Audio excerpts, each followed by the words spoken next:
Ser podcast. Las 7 de hoy por hoy. Ser podcast.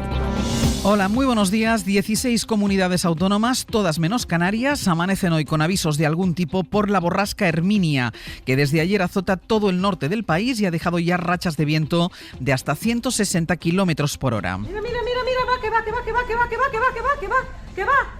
cayó. Esos vientos y las fuertes lluvias han provocado la caída de farolas y de árboles, la cancelación y desvío de varios vuelos y el corte de carreteras y conexiones ferroviarias. Hoy los avisos suben de nivel y se extienden por toda la península. José Luis Astre, hola. Hola, buenos días.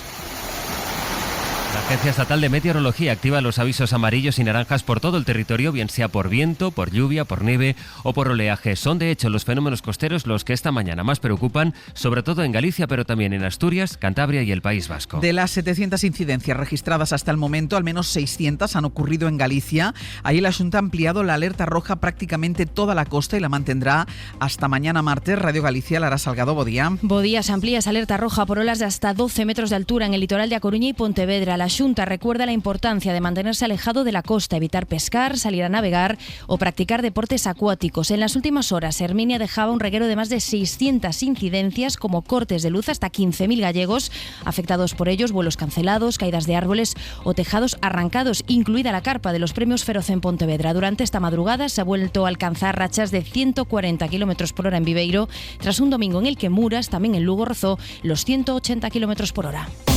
La última hora está en Gaza porque hace ya una hora que miles de personas están pudiendo regresar al norte de la franja. El ejército israelí ha abierto a las 6 de la mañana el paso militar que mantenía bloqueado y que se convirtió ayer en una ratonera para miles de desplazados. La autorización llega tras el compromiso de Hamás de liberar a otros 3 rehenes y después de que Donald Trump pidiese literalmente limpiar la franja. Bayo, buenos días. Buenos días. Este es el sonido que nos llega en directo desde la franja de Gaza. Concretamente desde las inmediaciones del corredor de Netzarim, esa franja de tierra que controla desde hace meses el ejército israelí y que parte literalmente el enclave palestino en dos mitades, una al sur y otra al norte. Hasta esas localidades del norte tratan de regresar miles de desplazados, como este al que escuchamos, a los que vemos caminar en hilera por la antigua carretera costera de Gaza cargados con bolsas y con sacos de comida. Un regreso que se ha retrasado 24 horas tras el bloqueo ordenado ayer por Benjamin Netanyahu. El primer ministro israelí exigía a Hamás la liberación de una rehén civil que debía haber salido de Gaza el sábado y de otros 2 soldados hebreos. Eso a cambio de reabrir ese paso de Netzarim, donde, como decimos, ya circulan los peatones y lo harán a partir de las 8 de la mañana, coches, camiones y carretas. Además de esa imagen, ahora mismo el regreso de miles de personas al norte de Gaza, Israel y Hezbollah han acordado renovar el alto el fuego en el Líbano hasta el próximo día 18 de febrero. La primera tregua ha durado 60 días. Ayer, durante las horas en las que ya había vencido el plazo, el ejército de Israel mató al menos a 22 personas en el sur del Líbano. La otra gran noticia de la madrugada está en la primera crisis diplomática de Trump, que parece haber sido también la más breve. Ha sido una batalla arancelaria con Colombia que ha durado apenas unas horas. El detonante fue la negativa de Bogotá a permitir el aterrizaje de un par de aviones llenos de colombianos deportados por Estados Unidos. Trump anunció inmediatamente aranceles del 25% a todos los productos de Colombia y amenazó con subirlos al 50%. El presidente Gustavo Petro respondió que no se arrodillaba e igualó los aranceles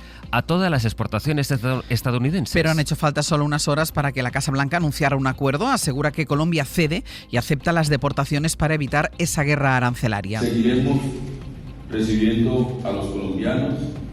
Si lo confirmaba el ministro de Exteriores, Colombia da por superado pues lo que ha considerado un impasse y Estados Unidos celebra que hayan aceptado todas sus condiciones. También que las deportaciones se hagan en aviones estadounidenses. Así empieza el lunes, es 27 de enero. Hoy por hoy noticias. Ser podcast. Y aquí en España la semana comienza como acabó, sin solución a la vista para los 12 millones de pensionistas que el mes que viene ya no percibirán la revalorización de sus pensiones después de que el Partido Popular, Vox y Junts tumbaran ese decreto ómnibus. Tampoco hay un plan a corto plazo para aprobar las ayudas a los afectados por la Dana o para el transporte público, que entre otras muchas cosas también quedaron en el aire. El Gobierno insiste en aprobar el paquete de medidas completo, tal y como lo presentaron. Isabel Fernández Pedrote, buenos días. Hola Ángeles, buenos días. Pedro Sánchez salió ayer a la carga contra la que llama coalición negacionista. Es como se refiere al Partido Popular y a Vox, y se mostró convencido de que lograrán conseguir los votos necesarios. Después de 7 años gobernando, parece mentira que no nos conozcan. yo voy a buscar votos y apoyos hasta debajo de las piedras para revalorizar las pensiones. Esas mejoras sociales las vamos a sacar sí o sí. El Partido Popular, por su parte, está ya en la exigencia de una convocatoria electoral inmediata e insisten, si presentan por separado las medidas, sí las apoyarán. ¿Sabe a quién le hace daño que Sánchez haya usado a los españoles como rehenes para poder seguir en el gobierno? A los pensionistas, a los afectados por la DANA. Es muy claro. Si traes los decretos de ayuda al abono de transportes, de las ayudas a Valencia y las pensiones por separado, contarás con el voto del Partido Popular. Junts mantiene la misma postura, dice que apoyaría las medidas de consenso, pero acusa al Partido Socialista de haber jugado a la ruleta de la suerte y dice que hay que explicarle a Sánchez cómo funciona la película. No hay acuerdo para aprobar ese decreto ómnibus y no hay acuerdo tampoco para aprobar los presupuestos, pero no son las únicas normas que están esperando una mayoría para salir adelante. Le ocurre también a la renovación de la ley de dependencia, de la que esta mañana les queremos hablar en El Abierto. Vamos a preguntarnos cómo están las cosas, porque cada 15 minutos muere en España una persona dependiente sin haber recibido las ayudas que pone a su disposición la normativa. La ley dice que no pueden pasar más de 180 días sin ser atendidas, pero hay lugares en los que las familias esperan hasta 20 meses. El año pasado, 35.000 murieron esperando lo que les corresponde por ley. Canarias y Andalucía son las comunidades con las listas de espera más largas. De esas 35.000 personas, 5.000 murieron en Andalucía, donde la espera se alarga ya hasta los 602 días. Es una información de María Eugenia Vilchez, compañera de Radio Córdoba. Sí, la Junta de Andalucía admite estos datos, pero dice que se está invirtiendo, que se están haciendo esfuerzos por cambiarlos, que la estadística está adulterada porque en el volcado de expedientes antiguos al nuevo sistema han aparecido expedientes con más de 1.000 días de retraso y que la cifra se ha elevado al incorporarlos. Sin embargo, el malestar de las familias es evidente. El padre de Mónica es uno de los 5.000 dependientes andaluces que han muerto esperando una prestación en 2024. Ha sido horrible y bueno, tan mal estaba que se murió sin ayuda ninguna. Desde que se murió mi padre el 8 de noviembre he escrito 3 veces al defensor del pueblo y no he recibido ni siquiera respuesta. Y todavía estamos esperando lo de mi madre. Y ya está, y estamos sin mi padre, sin ayuda y sin mi padre. Mientras que la Asociación de Directoras y Gestores de Servicios Sociales pide cambios como una resolución única y una gestión de proximidad, la Junta señala que en el último año se han reducido en 15.000 personas las listas de espera de la dependencia y que hay más de 296.000 personas atendidas. Lo avanza la SER esta mañana. Más de 1.200 jueces y fiscales de las últimas promociones han firmado un comunicado en contra de la reforma anunciada la semana pasada por el Gobierno, con la que pretenden democratizar el acceso a la carrera judicial. Los nuevos jueces protestan sobre todo por la medida que les obliga al traslado después de ascender a magistrados. Dicen que es un mazazo a la conciliación familiar. Radio Barcelona, Andrea Villoria. Sí, el texto lo han impulsado los jueces de la promoción 72, los que obtuvieron plaza en un juzgado el año pasado, y en menos de 48 horas ya reúne más de 1.200 firmas de jueces y fiscales, sobre todo jóvenes, como María Iglesias, que es jueza en Berín, en Ourense. Llevo un año y ahora es cuando puedo empezar a conocer el juzgado, los abogados. De ahora en adelante es cuando el juzgado va a mejorar. Si ahora asciendo a magistrada y dentro de 3 años me tengo que mover, no le damos estabilidad a la justicia. Son declaraciones a la SER. Con ella también coincide Carmen Nisa, que es jueza en Coria del Río, en Sevilla. Trasladarnos fuera de casa a 600 kilómetros, teniendo hijos, teniendo familia. Por eso, según añade Marta Campo, que es jueza en Valladolid, en Medina del Campo, va a conllevar más bajas, que es en parte lo que se pretende evitar. O sea, haría un perjuicio enorme para nuestra conciliación personal familiar, que los jueces nos cojamos bajas o excedencias para el cuidado de familiares. Alejandro Alonso, que es juez en Guecho, en Vizcaya, no entiende la razón de ser de la medida. Tampoco nos han dado ningún tipo de razón lógica que lo justifique. Coinciden en considerar democrático el actual sistema de oposiciones. Dicen que es accesible a todos. No somos hijos de millonarios.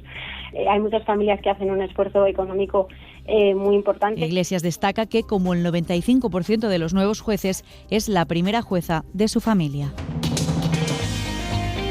Casi 3 meses después del paso de la DANA por Valencia, que dejó 224 víctimas mortales y 3 desaparecidos, hoy en Les Corts se constituye la comisión de investigación. A falta de confirmación oficial, esa comisión la va a presidir Vox y en ella se va a revisar la gestión de la tragedia por parte de todas las administraciones. Radio Valencia, Natalens, buen día. Buen día. La comisión se va a constituir 2 meses después de su aprobación. Todo parece indicar que la presidirá Vox, que fue quien la propuso con el respaldo del PP y de Compromís, y la oposición de los socialistas, que consideran que las conclusiones están escritas antes de empezar.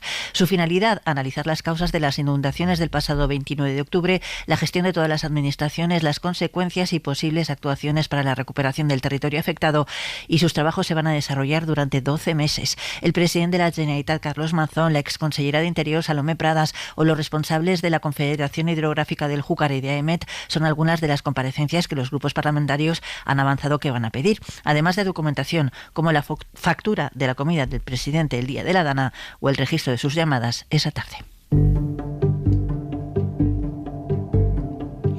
La primera ministra italiana, Giorgia Meloni, ha vuelto a desafiar a los jueces con un nuevo envío de personas migrantes a los centros de detención que ha construido en Albania. Esta vez son 49 personas. Después de 2 traslados frustrados por la justicia, este es el tercer intento del gobierno de la ultraderechista de internar a personas migrantes en estos centros de detención fuera del territorio comunitario. Corresponsal en Roma, Joan Solés. La nave militar que transporta a los 49 inmigrantes fuera de las fronteras de la Unión Europea se hallaba anoche al nordeste de Sicilia y tiene prevista su llegada a Albania en la tarde-noche de este lunes. El gobierno de la primera ministra Meloni no ha esperado a la resolución de la Corte Europea de Justicia, que debe pronunciarse al respecto, y de momento envía el mayor número de inmigrantes procedentes de Libia a los centros de internamiento italianos en Albania. En paralelo, fue repatriado a Trípoli hace pocos días el general al-Masradi, jefe de la Policía Judicial de la zona marítima de Libia, acusado por el Tribunal Penal Internacional de ser el responsable del asesinato de al menos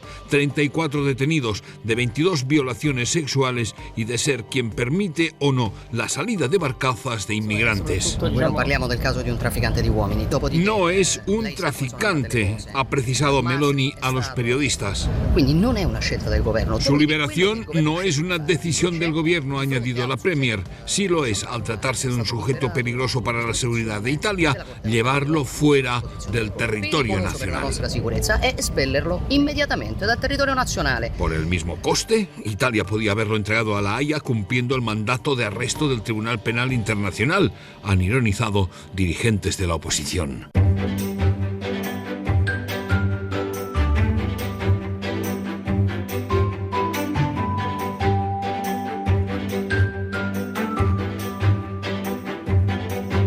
Nos vamos hasta Castilla y León. En Radio Valladolid está Mario Alejandre. Mario, ¿qué tal? Buenos días. Hola, buenos días. Y en Murcia, Juan Asensio, buenos días. ¿Qué tal? Buenos días. Las campanas del reloj del ayuntamiento de esa ciudad de Murcia que van a entonar cada día de este año el Canto a Murcia, que es una zarzuela, y el motivo es un aniversario, ¿no?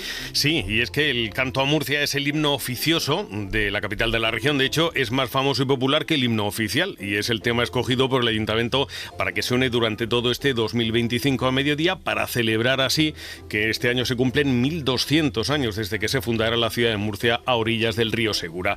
Así suena el carrillón del ayuntamiento con este tema de la zarzuela La Parranda cada mediodía.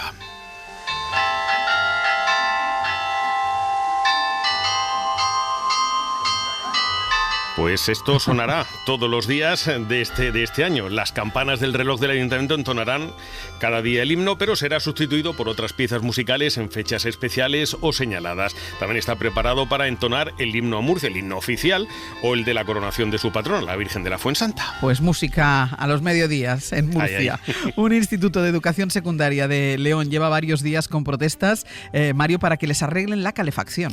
Sí, piden mejoras definitivas tras un fallo en la caldera que ha dejado las aulas con temperaturas de apenas 8 grados. Dicen que no es un problema puntual. Demandan una solución que pase por una renovación total de la instalación. Los remedios que les ha aportado la Junta de Castilla y León han sido la instalación de 6 radiadores y otro que parece sacado de un monólogo de Gila, que se junten estudiantes de varias clases.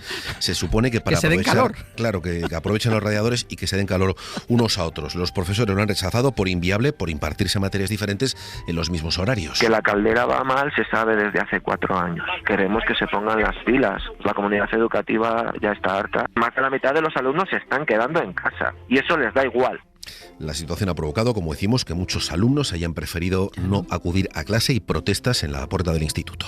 A lo largo de este año se van a reabrir las 22 cantinas de los campos de fútbol municipales en Murcia, porque estaban cerradas desde la pandemia. Sí, la llegada de la pandemia y las restricciones que ello supuso, por ejemplo, el cierre de este servicio de cantina en algunas instalaciones municipales, no fueron una excepción. Bueno, pues ahora, después de 5 años, el Ayuntamiento de Murcia ha decidido volver a ofrecer este servicio que hasta 2020 era un punto de encuentro no solo solo para los padres y madres de los jóvenes que juegan al fútbol, sino para los vecinos de las poblaciones en las que se ubican. Estas cantinas están en una veintena de pedanías de Murcia y para ello en los próximos meses se va a trabajar en acondicionarlas, ya que el haber estado cerradas estos últimos 5 años pues les ha pasado factura. Una limpieza de cara profunda, algunas obras menores servirán para que en 2 meses puedan estar ya operativas y recuperar este servicio y ver los partidos de fútbol no solo comiendo pipas, sino también algo más sólido, contundente. Un buen bocadillo. Ay. Juanjo, Mario, hasta luego. Un abrazo, chao. Adiós. Y vamos ya con nuestra recomendación cultural para empezar el día y para empezar la semana. Hoy Dani de la Fuente nos propone una novela gráfica. David Sancho nació en 1997 en Teruel. Barbecho es su primer libro, Premio Internacional de Novela Gráfica Salamandra Graphic. En él nos lleva a un pueblo que podría ser cualquier pueblo de la España vaciada. Hay muchas cosas de mi pueblo, de historias que he escuchado, de habitantes, de cosas que he visto toda la vida, pero era también como hacer una especie de pueblo general, ¿no? Como una especie de Macondo rural. A través de Emilio, su protagonista, un resistente nonagenario, recordamos un siglo de historia de esta localidad, de los que la han habitado y también de los que la han abandonado, desde los años 30, pasando por la guerra civil y la dictadura. Todo este ambiente de secretismo, de verdades a medias, de cosas que todo el mundo sabe pero no se cuentan, al final sí que evocaba todo eso a paletas frías y a toda esta situación política que no se hablaba pero que todo el mundo era consciente y que todo el mundo vivía. A la actualidad, ¿dónde quedaron todas las plataformas que defendían la España vaciada? Una novela preciosa con un cromatismo muy potente que invita a la contemplación, a la nostalgia, melancolía. También habla pues la memoria y el duelo por esa memoria, entonces sí que tira un poco hacia allí, pero también intenté no pasarme, ¿no? Y no ser muy sentimentalista y bucólico y el pueblo qué bonito, no sé. Pero también a la esperanza, a seguir buscando soluciones para una problemática que es compleja y multifactorial. Una recomendación para todas las edades. Por ejemplo, me está pasando ahora con Barbecho, ¿no? Que tengo como a mis tías abuelas mayores leyendo cómic y dices, qué chulo esto, ¿no? O personas jóvenes. Porque el del cómic es un lenguaje universal que todos podemos entender. Para no perderte ningún episodio, síguenos en la aplicación o la web de la SER, Podium Podcast o tu plataforma de audio favorita.